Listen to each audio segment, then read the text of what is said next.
The readings today are all about the gift of faith. And the gift of faith is something that is given to us when we are baptized, along with hope and love. Faith is not something that we can work up in ourselves. It's a gift from God. As you know, if you've ever tried to argue with someone about the faith, no matter how beautiful your arguments are or how much you bring forth, you can't convince someone to have faith unless it's given to them by God. And so we pray for the gift of faith for ourselves and for others. The just one, because of his faith, will live, it says in the first reading. In the psalm response, if today you hear his voice, harden not your hearts. To have faith means to have trust in the Lord. That's what St. Teresa the Little Flower says. For me, she says, faith and trust mean the same thing. To have greater faith means having greater trust in the Lord. Trust in his goodness, his love, his care for us. And the opposite of trust is fear. When we are afraid that the Lord isn't going to take care of us and doesn't love us and does not provide, then we try to take things into our own hands by trying to control things ourselves. We see this in the life of Jesus as he was led out into the desert and he was tempted. The second temptation of the devil was, if you are the Son of God, cast yourself down from the temple wall, and the angels will catch you, because it says in the psalm, the Lord will not allow his Holy One to dash his foot against the stone. And Jesus responds by saying, you shall not put the Lord your God to the test. He's being tempted to call into question what God the Father said to him when he was baptized. You are my beloved Son. With you I am well pleased. These are the words of truth. The Father saying to him, you're my beloved Son. But the devil says, if you are the Son of God, cast yourself down. He's questioning, are you really the beloved Son of God? Maybe you should put it to the test and see if God rescues you, God the Father. But for Jesus, it would be a sin to even question or even to call into doubt the love of God the Father for him. As at Meribah and Massah, where your fathers tempted the Lord, though they had seen all of my works. Here's where the line comes from that Jesus quotes, you shall not put the Lord your God to the test, as the people did in Israel, in Meribah and Massah when they were in the desert. They had been led out by the Lord by great power, the parting of the Red Sea, and signs and wonders, and now they're in the desert, and there's no water and no food for them. And here's what the people say, would that we had died with our kinsmen in the Lord's presence. Why have you brought us into the desert to die? Why have you led us out of Egypt to this wretched place? Here there is not even water to drink. In other words, the trust in the Lord has died in their hearts. They think we've been led out here not to save us, but that we're going to die. In other words, they're accusing God himself of being a murderer.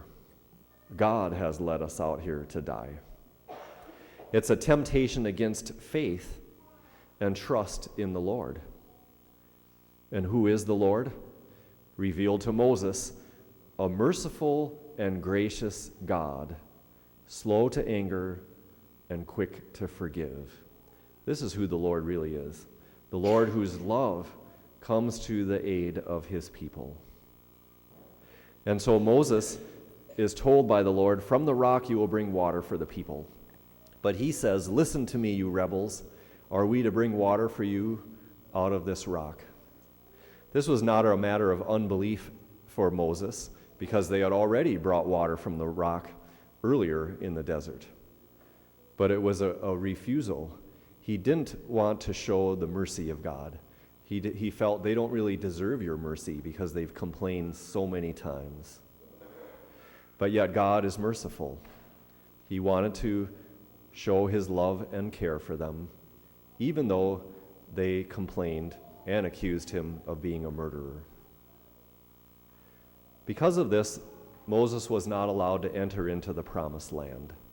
So serious was his sin of questioning or calling into doubt the mercy and the love of God. And that's true in our own lives. It is a serious wrong even to question the Lord's mercy and his care, his providence, and his love for us. The letter to the Hebrews says the rock is Jesus. And so Jesus' side was struck as he hung upon the cross, and blood and water flowed out, which is the source of God's forgiveness and mercy for all of humanity. So by faith we recognize the Lord is merciful. God is love. He's taking care of me. He desires my salvation and my healing. This Sunday we recognize and are celebrating Respect Life Sunday, and that is respecting and preserving the life of all human beings, including those in the womb of their mother and those who are near the end of their lives. These are the two issues of life that meet us today in our world, in our time, and that is abortion, the taking of human life in the womb, and physicians-assisted suicide, which has become legal in several states in our country, and they're attempting to pass it in Minnesota. What is at the root of these issues? It is fear. What's going to happen when someone becomes pregnant and they weren't planning on it? What will people think? There's the temptation for the quick solution, thinking no one will know. But what is more difficult to say, I must not cause the loss of life. No matter how difficult it is, the Lord will be with me to support me and others too. Help us, Lord, to respond with compassion to those who find themselves in this difficult situation, to show the love of the Lord to be with them, even in the most difficult times. Physicians-assisted suicide or euthanasia, there's a fear of being a burden to others, and also not wanting to see others suffer. There's a desire to control the time when death enters into our lives. Pope John Paul wrote about this in his document on the gospel of life. And he says the word compassion means literally suffering with someone. True compassion, he says, is being with others in their suffering and not ending the lives of those whose suffering we cannot bear. If suffering is meaningless and a waste of time, then Jesus was wasting his time on the cross.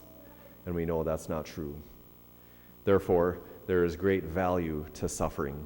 Suffering is not a good in itself, it's an evil. But it has meaning and it has redemptive value because of Jesus on the cross. It means taking the effect of sin so that we can be forgiven. Jesus says, I suffer so that you might live. Help us, Lord, to accompany those who are suffering, to help them to know that they are not alone, that they are loved, and that you are working out your plan of salvation in them.